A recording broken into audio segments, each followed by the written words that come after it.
Oke, selamat malam semuanya.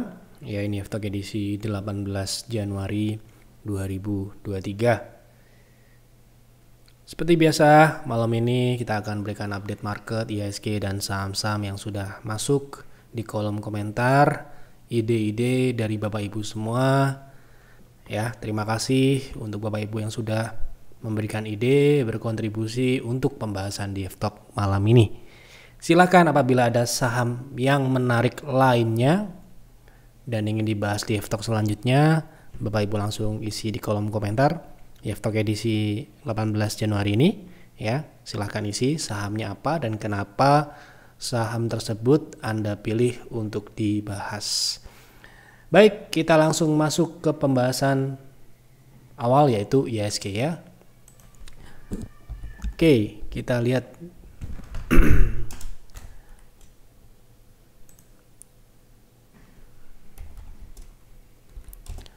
hari ini IHSG turun ya. Turun tipis. Ya, sangat wajar karena memang sudah di dekat dengan target kedua. Target pullback 6.810. Dimana hari ini sempat ya kembali naik dikit ya, tapi nggak nyampe 6.800. Dan sementara ini memang candlenya kurang terlalu bagus, tapi belum membatalkan atau masih memenuhi syarat lanjutan ya, syarat lanjutan ke target kedua yaitu 6.810 sesuai dengan stock call minggu ini. Baik, seperti itu. Kita langsung masuk ke pembahasan saham. Yang pertama, dari yang paling pertama, mohon dibahas BBYB. Tidak ada penjelasan minta teknikal atau fundamental. Jadi besok kalau mau ngasih ide lagi diberikan penjelasan mau tanya apa. Nah, karena ini tidak ada penjelasan, saya akan jawab teknikalnya saja. Jangka pendek ya.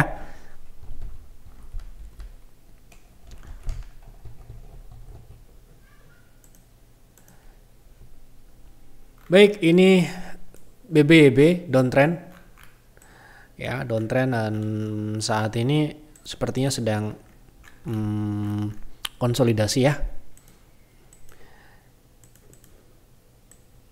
Pullback, sempat pullback di resist terdekatnya ya. Ini adalah resistnya, kemudian ini juga sudah terkonfirmasi sebagai resist.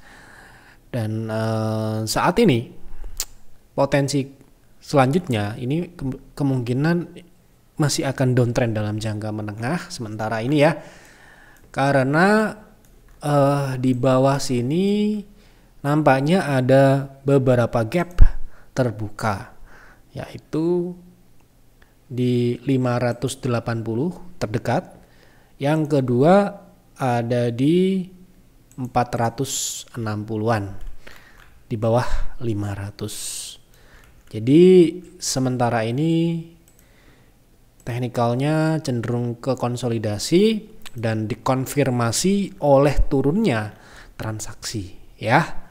Transaksinya menurun.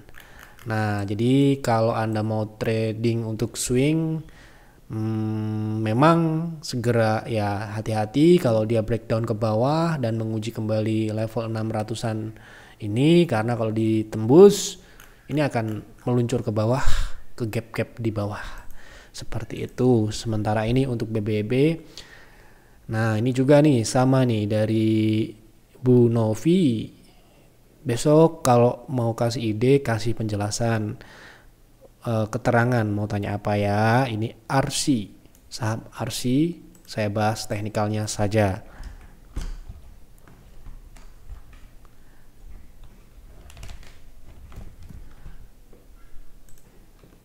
Oke, RC ini ikut naik seperti kemarin PSAB, kemudian ya mengikuti kenaikan apa namanya NICL ya. Hari ini turun, masih relatif dalam fase koreksi kalau kita lihat dari apa namanya candle H4 di sini dia menguji 340-an ya. Dan ini kemungkinan adalah level 0,6 ya. 0,6 360 ya. 360 tapi belum tercapai, dan ini mungkin masih bisa ke sana dalam proses naik. Ini proses naik ya. Saat ini yang diuji adalah resist ini mirip-mirip dengan BRMS secara teknikal ya. Potensinya masih akan bergerak mengalami kenaikan sepertinya karena kemarin sudah menguji, dan kalau kita sedikit lihat dari transaksinya ini cukup besar kemarin kenaikannya, sehingga potensi jangka menengahnya ini ya, potensi jangka menengah mungkin akan melanjutkan ke level berikutnya. Ini saham ini downtrend udah cukup lama dan konsolidasi. Ini konsolidasinya resistnya sedang diuji ya, level 380 ini level yang penting.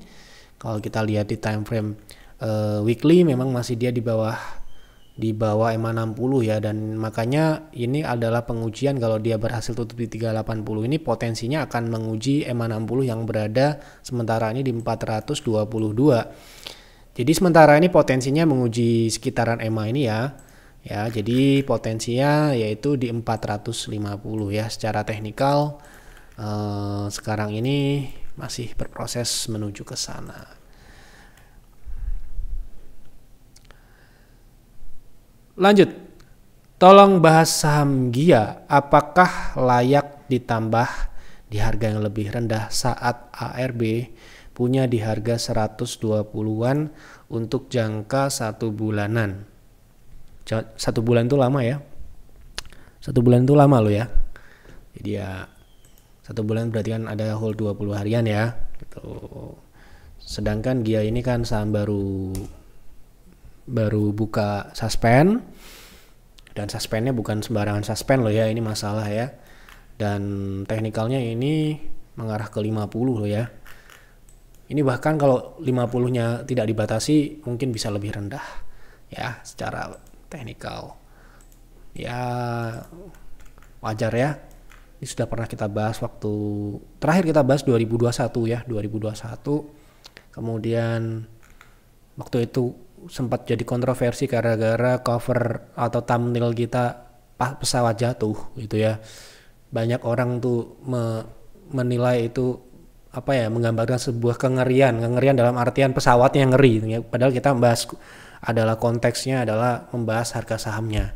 Nah, ini kan saham ini downtrend, dan downtrendnya ini bukan karena tidak ada sebab ya, fundamentalnya Anda mungkin sudah tahu. Sehingga kalau Anda mau hold jangka menengah ya syarat-syaratnya harus terpenuhi dulu. Syaratnya apa? Syaratnya harus uptrend. Sedangkan saham ini posisinya downtrend dan membentuk rounding, dan roundingnya ini sudah di break ya. Artinya apa? Artinya downtrendnya ini berlanjut gitu loh. Jadi ya kalau Anda mau ngikuti saham ini mungkin yang lebih tepat adalah day trade ketika dia naik. Ketika dia pullback kan pasti agresif karena nominal kecil, Anda bisa tektokan di situ. Tapi kalau untuk hold ya buat saya ini cukup beresiko, apalagi ini hobinya menambah di harga lebih rendah mungkin, saya nggak tahu. Padahal kalau namanya trading itu buat kami ya kalau dia sudah turun ini 120 ya belinya ya. 120 berarti kan sudah loss besar ya. 5% aja besar buat kami ya. Nah, apalagi kalau sudah loss berapa? Di 120 memang masih mungkin bisa ke sana, masih bisa. Ini sudah floating 17% loh. Nah, pertama-tama secara tren turun. Untuk hold 1 bulan sudah tidak masuk syarat. Kedua, Anda menangkap pisau jatuh ya. Anda menangkap pisau jatuh ya. Kalau mau nambah itu seperti ini. Misalkan Anda buy Gia di 120 ya. Kemudian Anda stop loss-nya ada di 115 gitu atau 112, 13, 5%-an ya. Nah, harga sahamnya masih turun di harga 100, misalkan 118, 119, tidak turun di bawah stop loss. Nah, itu boleh nambah. Tetapi kalau turunnya melebihi stop loss Anda, buat kami loh ya, haram. Ya. Kenapa begitu? Sudah melanggar aturan. Gitu. Dan dalam menambah juga sudah disiapkan sebelum membeli pertama kali. Misalkan Anda beli di 120 sebesar 5 PV atau 5% dari total portofolio Anda. Jadi misalkan maksimal 15, Anda hanya boleh beli itu 10% lagi dari total portofolio. Total portofolio ya. Seperti itu. Jadi nggak asal-asal nambah gitu loh ya.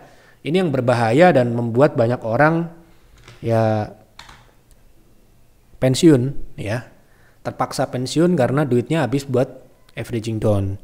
Ya, tambah terus sahamnya makin turun, naik dikit pengen profit nggak dijual, turun lagi seperti itu. Jadi ya kalau Anda trader ya harusnya nggak seperti itu. Tapi kalau Anda investor tak yakin dengan Garuda ini mungkin tahun depan dia bisa lebih baik fundamentalnya, jadi profit, terus kemudian ya masalah-masalah yang sedang dihadapi sudah terselesaikan dengan baik, ya mungkin Anda bisa hold lama jangka panjang. Tapi ini kan 1 bulan ya, 1 bulan itu ya pastinya harus uptrend dulu. Nah, kapan kondisi hold lama itu boleh terpenuhi? Nah, seperti ini misalkan di November 2018. Nah, ini kan mulai uptrend ya, di Desember, November nih mulai uptrend, Anda boleh. Misalkan seperti ini di Mei 2020. Tapi kalau dia downtrend harus segera cepat cabut. Kenapa begitu? Ketika kita trend following, kita nggak boleh mengacu pada hari, tapi mengacu pada harga sahamnya. Kalau trend itu kan harga sahamnya harus uptrend. Kalau harga sahamnya berubah jadi downtrend ya harus kita exit. Kalau misalkan kita nggak bisa matur 1 bulan, ya kalau Anda adalah price makernya mau 1 bulan, karena 1 bulan itu adalah puncaknya Anda tahu. Nah, nggak apa-apa 1 bulan. Seperti itu ya. Jadi ini sekali lagi kita memposisikan diri sebagai investor retail kecil yang tidak tahu-menahu, hanya bisa melihat menganalisa teknikalnya saja. Ya seperti itu. Jadi kalau nangkep seperti ini menurut saya berisiko ya, kecuali Anda mau menjadikan GIA ini investasi jangka panjang. Tapi kalau investasi jangka panjang kok rasa-rasanya ini berat ya, seperti ini ya, berat untuk ya kita mau milih dasarnya apa gitu kan. Nah kan juga masih banyak yang lain ya, gitu ya. Sayangilah uang Anda. Kalau saya seperti itu karena uang saya tidak banyak, jadi ya kita akan kelola dengan baik dan pilih-pilih aja yang memenuhi syarat saja. Kalau seperti GIA itu sekarang ini mungkin kalau Anda mau tektokan, karena itu harga 100 ini kalau dia naik 2 atau 3 rupiah aja gitu udah berarti persentasenya ya gitu. Tapi kalau Anda mau hold gitu ya, apalagi udah posisinya sudah nyangkut ya, sebaiknya yang difokuskan sekarang ini adalah mencari momentum exitnya ya. Dan ini exitnya mungkin ya masih bisa mungkin di 120, tetapi sekali lagi ini tekanan jualnya besar ya. Tekanan jualnya besar ya. Hari ini sempat mengalami naik dan langsung dihantam karena kemarin-kemarin nggak bisa jualan nih. Nggak bisa jualan karena dikunci ARB. Lagi-lagi karena ya ARB-nya 6% ya. Gitu. Jadi ya agak susah untuk kalau Anda misalkan masuk kemudian besok ARB lagi, ya wes, Anda pasrah, duit Anda dibawa turun gitu kan? Nggak, kalau saya nggak mau ya, seperti itu. Ya sekali lagi masing-masing lah, kalau saya nggak mau. Mau dibahas Antam kira-kira baiknya masuk di harga berapa? Tolong dibahas teknikal dan fundamentalnya, tujuannya untuk investing jangka panjang. Kemarin kita sudah sempat singgung Vale, kemudian Timah, jadi pembahasan utama. Antam ini adalah salah satu anggota dari emiten pertambangan non energi, yaitu ya Antam ada tahu ya nikel, dan nikel masih dalam proses naik, dan sejauh ini ya untuk secara general harusnya Antam ikut naik ya. Yang mana Antam sendiri juga memiliki target jangka panjang yang sudah pernah kita bahas, yaitu di 34 dan 45, 3.400 dan 4.000-an lah ya, di atas 4.000-an. Tapi dulu kita sudah pernah bahas di Januari 2021, ketika itu kita comparing dengan Vale ya. Nah sayangnya terbukti apa? Antam tidak naik sedangkan Inco sudah naik banyak. Cara ngelihatnya seperti apa? Nah ya. Di 2021 ini 12 bulan ya, satu candle ini 12 bulan. Inco jeblok 11%. Oke. 11%, jeblok 11%. Sedangkan Inco ya mungkin sekarang ini pergerakannya nggak terlalu agresif. Inco naik 51%. Itulah kenapa, sekali lagi, itulah kenapa di bulan November 2020 ya 2020 kita memilih Inco untuk masuk dibandingkan dengan Antam. Lagi-lagi kita harus memilih. Nah, sekarang ini Inco sudah naik banyak, sedangkan Antam belum naik. Apakah? Yang pertanyaannya adalah, apakah Antam ini akan mengekor? Potensinya iya. Tapi sekali lagi ya, kalau kita sudah punya Inco, kenapa harus Antam? Ya, kenapa harus Antam? Gitu ya. Gitu. Jadi potensi naiknya besar 50%. Namun fundamentalnya sayang sekali masih di bawah Vale gitu ya. Jadi mungkin kalau untuk masuk saat ini kita berpedoman pada potensi teknikalnya mungkin oke. Dan tapi fundamentalnya juga nggak jelek-jelek amat. Kalau nikel naik ya pastinya terkerek juga performance-nya gitu ya. Gitu. Jadi so far Antam ngikut bagus ya, sampai dengan kuartal 3 dia masih tumbuh cukup bagus, pertumbuhannya 60-an persen, bahkan ini operasionalnya juga tumbuh, kemudian di bawah tumbuh 100% ya, karena di 2021 itu sudah tumbuh cukup besar juga ya, artinya ini pertumbuhannya berlanjut hingga 2022. Sedangkan di 2021 saham Antam relatif masih bisa dikatakan kurang selaku Inco, karena ya pastinya ya Big Fund akan melihat mana yang paling bagus, seperti yang kami lakukan ya.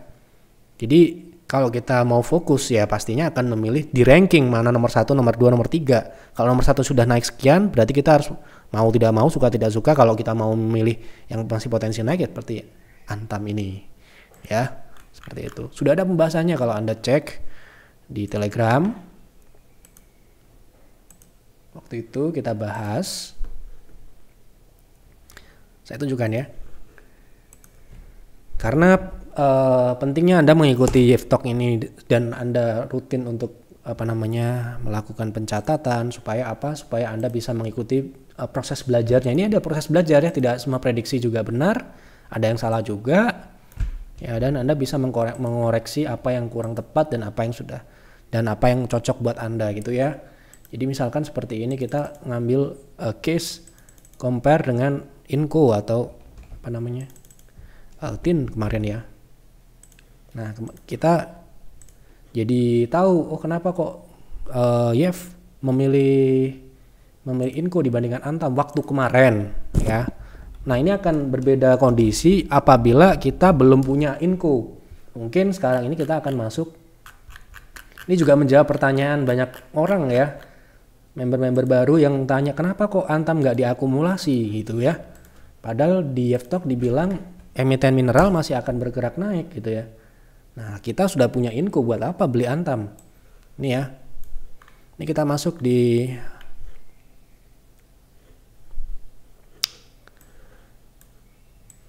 nih. Ini edisi 21 November 2021 ya. Waktu itu saya ulangi aja, mungkin ada yang belum nonton. Waktu itu bagaimana fundamentalnya jelas di setiap rekomendasi kami pasti ada penjelasannya, sehingga nggak asal beli gitu ya. Bahkan saham-saham yang kita beli dan dalam posisi turun saat ini itu sangat diskonnya luar biasa bagus, karena fundamentalnya jelas sudah terpilih dengan fundamental dan harga sahamnya diberikan diskon. Seperti ini ya, Inco waktu itu 4.800 ya. Kenapa kok ada pertanyaan, kenapa kok Inco bisa naik 50% sedangkan Antam tidak naik, malah turun 11% di 2022? Ya karena kalah secara fundamental. Pembahasannya juga ada di Yeftalk ya. Kalau Bapak Ibu mungkin nonton, makanya follow Telegram Yef Advisor, kemudian Anda bisa cari di sana bagaimana analisa sebelum-sebelumnya gitu ya. Di 2021 awal ya.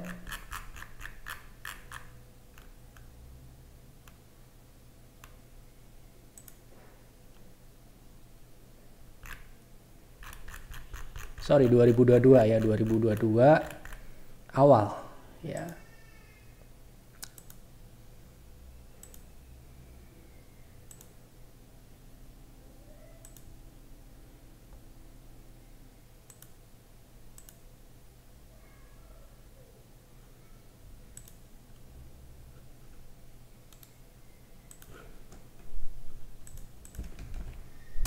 Nah ini ya, Inco, nah ini judulnya ya, Inco lebih menarik dibandingkan Antam 19 Januari 2022 gitu ya. Jadi di sini kita sama belajar. Nah kondisi saat ini pertanyaannya adalah bagaimana fundamental saat ini. Menurut saya Antam akan mengekor Inco ya. Inco sudah naik tapi Inco juga akan naik lebih tinggi. Inco sendiri upside-nya masih cukup tinggi karena target kita 11.000. Target kita yang sebelumnya ini ya kalau mau nonton ini ya 19 Januari. Jadi semua ada ya, dan saya ya tidak ingat semua sih, tapi saya kira-kira masih ingat apalagi yang kita juga masuk gitu ya. Jadi kalau Anda mau nonton bagaimana sebuah keputusan investasi itu didapatkan. Tidak feelingmologi, tidak bandarmologi, tapi kalau investasi ya jelas apa yang kita beli adalah bagaimana performance-nya, fundamentalnya dan potensi ke depannya ya.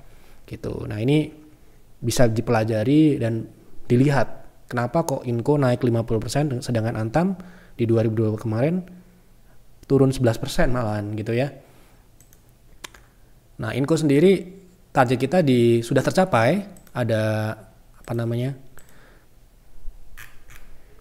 ada 2 target yang sudah tercapai, TP1 di 6.000 karena kita ngambil di bawah 5.000, TP kedua di 7.800 8.000 mungkin nggak akan lama lagi akan dicapai lagi karena sudah tercapai juga. Nah target tiganya adalah 11.000. Sekarang ini Inco potensi upside-nya dari harga saat ini, bukan dari harga saat kita beli di peer ataupun di peers, itu 60-an persen. Nah sedangkan Antam lagi-lagi dalam berbisnis, dalam berinvestasi kita harus tahu berapa persen potensinya. Nah ini Antam masih memiliki cukup besar 50 sampai dengan 9 atau hampir ya 100%-an gitu ya. Kalau ini achieve ya, kalau ini achieve dan fundamentalnya juga mengikuti juga harusnya seperti itu. Jadi menurut saya menarik kalau Anda belum punya Inco saya lagi. Nah kalau sudah punya ya udah fokus di Inco dulu ya, karena kita kan nggak mungkin pegang semua ya, seperti itu. Dan juga belum tentu ini kan namanya potensi ya, sekali lagi ini potensi. Apa yang saya bilang ini belum tentu terjadi, dibiarkan market yang menentukan. Ini kita bilang potensi, semua yang kita bahas di F-Talk ini adalah potensi, bukan sebuah kepastian ke sana. Gitu ya. Jadi untuk Antam kira-kira bisa masuk di harga berapa technical fundamental? Kalau masuk di harga saat ini menurut saya risknya harus dilihat ya, potensinya 50 sampai dengan hampir 100%. Risknya mungkin cukup jauh 29%. Tapi untuk invest tetap worth it. Kenapa? Karena Anda jangka panjang. Kalaupun dia turun lagi Anda bisa nambah karena ini jangka panjang. Berbeda kalau tradingnya berbeda, cara lihatnya berbeda. Memang ini agak telat, bagusnya memang dekat EMA 60 di sini di area support yang udah jelas dibentuk di 1700, 1600 itu paling bagus. Best price-nya di situ. Pernah kita bahas juga di sini di F-Talk ini ya.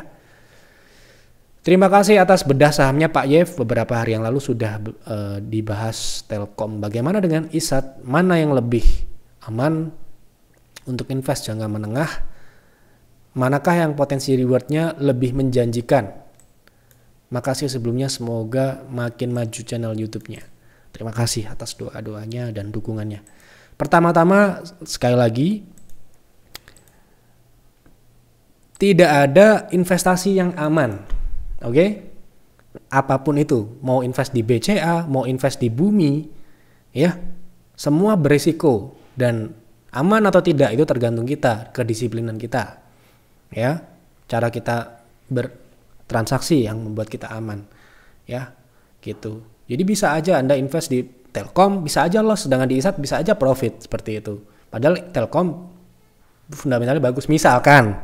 Nah ini minta di compare. Nah kalau di compare, kalau invest ya kita lihat fundamentalnya dulu ya Telkom.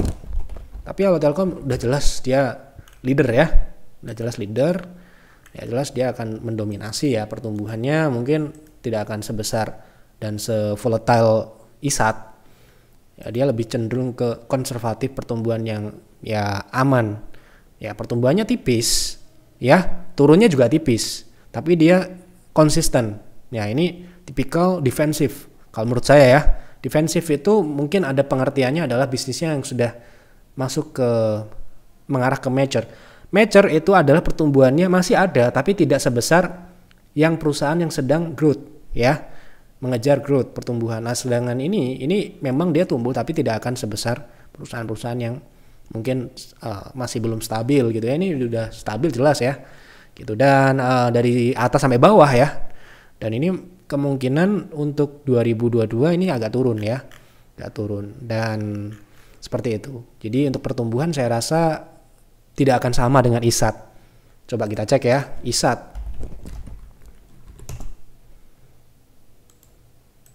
Dia akan cenderung tumbuh besar, tapi turunnya juga besar. Nah, ini misalkan ya 2018 nih tiba-tiba jeblok 22%. Ya, dan dia naiknya bisa di atas 10% tumbuhnya ya. Ini 1000% ya. 100% operasionalnya. Ini bottom line-nya 1000%. Berbeda dengan Telkom tadi, berbeda. Ini karakteristiknya memang lebih ke agresif ya. Mungkin karena ya itu tadi. Memang ini ya. Jadi Anda bisa lihat di sini ya. Anda lihat di sini. Jadi kalau Anda ingin mendapatkan sebuah, ini berbeda ya. Kalau Anda ingin mencari barang yang fundamentalnya jelas bagus, relatif aman. Ini relatif aman ya, bukan saya bilang Telkom lebih aman, relatif aman. Karena apa? Karena secara performance fundamentalnya memang tidak volatile ya, dia stabil. Ya, Anda akan pilih Telkom. Tapi ngambilnya memang nggak sekarang. Ngambilnya kapan ya? Seperti crash 2020 seperti yang kemarin sudah kami share di sini. Nah, kalau ISAT ini mungkin Anda bisa masih ambil. Nah, seperti ini ya. Nih ya, naik turunnya tidak tidak berjalan dalam waktu yang panjang. Artinya Anda harus menemukan momentum beli. Ya, teknikal lagi-lagi yang menjawab. Ya. Nah, potensi risk dan rewardnya berapa gitu ya. Kalau kita ambil ini saham ini, ISAT ini kemungkinan dia akan mengejar resist konsolidasi. Ini relatif konsolidasi ya di 8.000 misalkan 30% sampai dengan 69%. Itu upside-nya. Sedangkan downside-nya Anda bisa batasi di 17% di angka 5.000 ke bawah. Kemudian kalau Telkom ini saya nggak bisa jelaskan secara mendetail karena waktu durasinya juga panjang nih ya stock ya. Sedangkan Telkom dengan ini ya momentum terbaiknya di bulan-bulan November, Oktober 2020. Kemarin kan sudah kita tunjukkan ya di sini kapan kita akumulasi Telkom ya.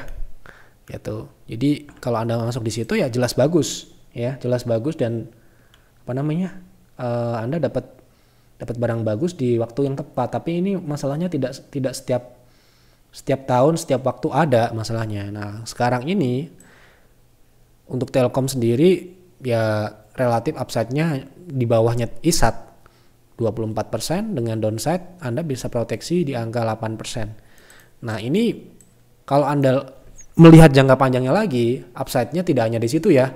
Kalau ISAT tadi kan hanya mengincar resist yang sudah pernah dibentuk sebelumnya.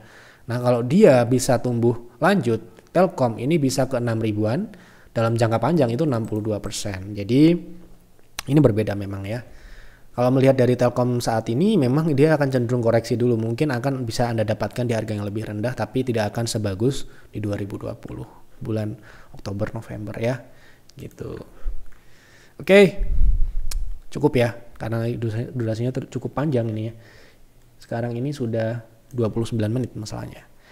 Cepat aja, tolong tanya saham ESA boleh beli di harga berapa sebaiknya. Untuk trading ya berarti ya. Karena nggak ada spesifik untuk apa. ESA. Sebentar, ESA ini wave C-nya belum tercapai sempurna ya menurut saya. Jadi ini masih akan ke bawah ya. Karena tren turunnya sendiri juga belum dipatahkan. Dan dia juga reject dari EMA 60. Jadi kemungkinan untuk Surya Esa Perkasa ini masih akan mengarah ke bawah kembali, sementara ini selama tren turunnya ini belum dipatahkan masih bisa menunggu di bawah Karena swingnya ini sudah berjalan. Kalau Anda mau swing trade kan ini downtrend. Kalau ini Anda untuk swing trade, Anda mau melihat ini swing turun ya. Nah ini ke 700 gitu. Tunggu paling tidak di 700, nanti dilihat dulu, tapi ya bisa aja lebih dalam gitu. Oke, lanjut. Mohon dibahas saham IP buat jangka pendek trading ya. IP masih ke bawah ya, belum ada tekanan beli, ini masih cenderung ke bawah. Hari ini turun ARB. Oke, kemudian potensinya ini saham baru, potensinya ini kemungkinan mengarah ke ya biasanya 80-an dulu. Ini sedang uji 88, kalau ini tembus pos berikutnya bisa ini sedang diuji ya. Kalau besok rebound Anda bisa coba TP-nya di 115, 118. Tapi kalau nggak ditembus, Anda jangan ditangkap dulu karena ini juga nangkep pisau jatuh ya. Coba tunggu di angka 70, biasanya di situ-situ ada yang nunggu ya, atau bisa aja dia potensi itu rebound dulu. Tapi ini yang jelas kalau besok tidak rebound, tunggu di bawah lagi. Ya, seperti itu kira-kira. Mohon view Arko untuk swing, bagaimana potensi, area harga berapa untuk entry. Arko. Oke, Arko sekarang ini berada di support ya. Ini supportnya. Nah, ya. Area. Sudah masuk di area support. Pertanyaannya adalah, untuk swing bagaimana potensinya, harga berapa untuk entry. Kalau Anda mau di harga saat ini bisa. Ya, bisa dengan proteksi ketat di 520. TP-nya cukup atau tidak ya, ini 600 ya. Coba kita ambil dari 545, itu sekitar lebih dari 10%, artinya cukup ya. Harusnya bisa untuk swing. Kalau Anda mau cari TP-nya ya mungkin di bawah 600 sedikit, misalkan 595 atau 590 mungkin bisa untuk swing. Seperti itu. Mohon dibahas teknikal BMRI. Baik, BMRI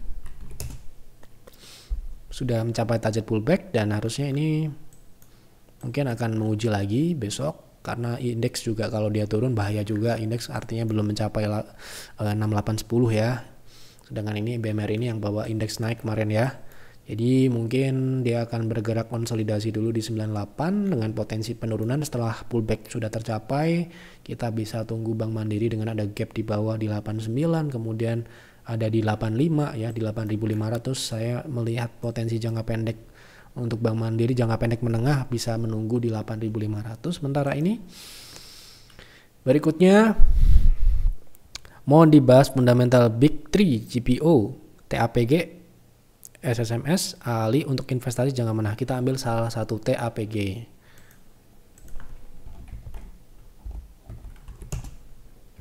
Triputra Agro untuk investing ya, kita pakai monthly.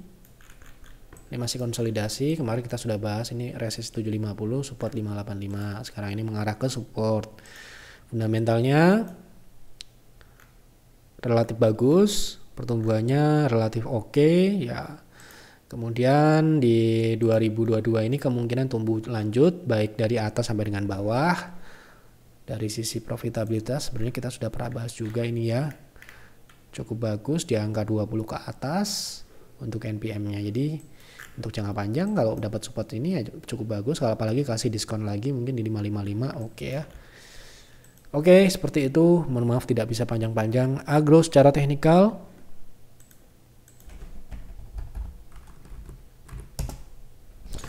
Secara teknikal agro jangka pendek ya.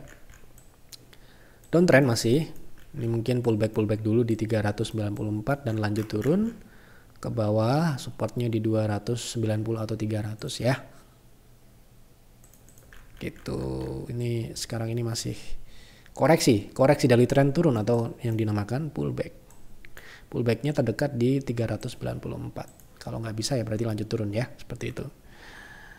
Mohon diulas teknikal fundamental KF untuk jangka 3 bulan. Kira-kira bisa turun lagi sampai berapa jangka menengah ya. Saya nggak bisa nyebut 3 bulan, 2 bulan, 1 minggu gitu ya. Kita coba jangka menengah uptrend atau downtrend.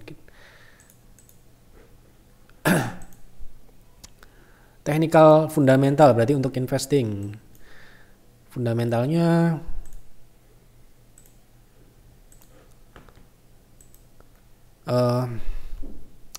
ya cukup volatile ya ini, karena dipengaruhi juga dari apa namanya, kemarin pas pandemi dia tumbuhnya cukup besar nih 2021 28%, ini juga dikonfirmasi di bawah, namun sekarang ini kan sudah mulai kondisi normal ya.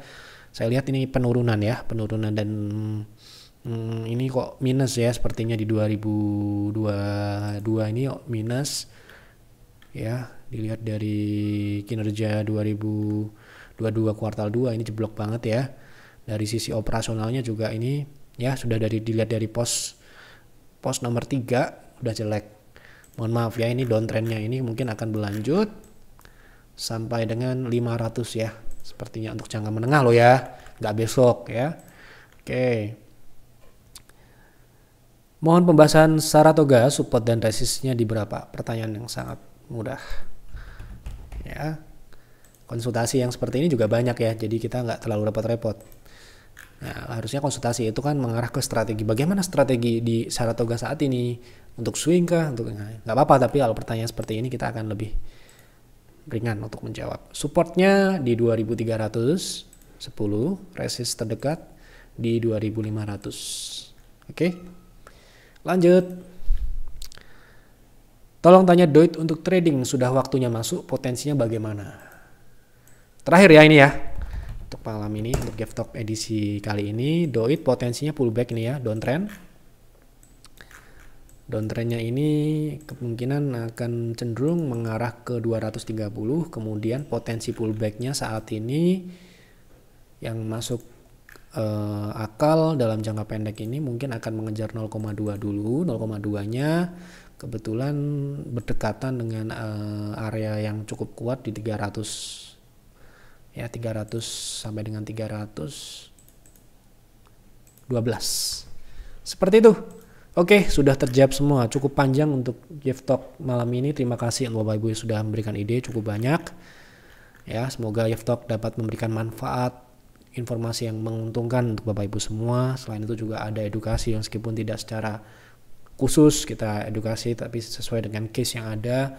Semoga dapat diterima dengan yang baik ya, dan dapat diambil yang baik-baik ya, yang hikmahnya diambil, yang misalkan tidak cocok ya diabaikan saja.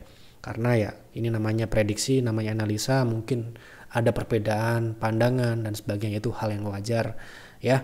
Jadi silahkan isi kembali saham apa yang menarik untuk dibahas di GaveTalk selanjutnya. Dukung kami dengan subscribe channel Yev ini, kemudian juga klik like supaya saya melihat oh ternyata penonton saya suka dengan GaveTalk ini ya. Itu saja. Selamat malam dan selamat beristirahat.